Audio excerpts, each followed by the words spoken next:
Here are my top 5 tasks to tackle in your outdoor space right now. Number 1, the sun's glowing, the grass is growing, so now it's time to get out mowing. Regular mowing at this time of year will encourage new grass growth, but don't forget to weed, seed and feed your lawn now in order to keep it looking its best all summer long. Number 2, pollinate your patio.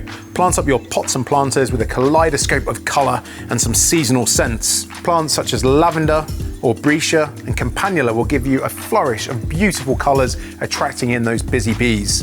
And that lavender will give you a rich, soothing scent. But if all that spring sunshine has got you yearning for a taste of the tropics, why not plant up some callistemon, a certified way to attract those beautiful butterflies.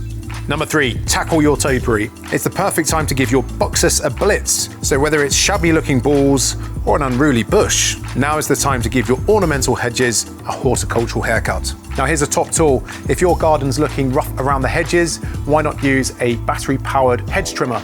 These cutting-edge tools will give you cordless convenience. Number 4, plant your seed for a summer feed.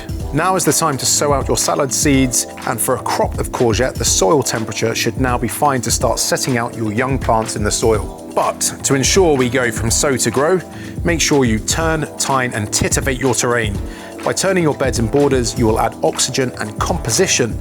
And whilst you're at it, you can always add some new compost to power up your patch with much needed minerals. Oh, and if you don't fancy breaking a sweat, you could always use a battery-powered tiller to do the hard work for you. And number 5, harvest from the heavens. Make the most of those spring showers by installing a water butt to retain that luscious, life-giving liquid from the skies. By attaching a water butt to downpipes or runoffs, you can soon stock up on a steady supply of water to sprinkle over your seeds and soak your shrubs.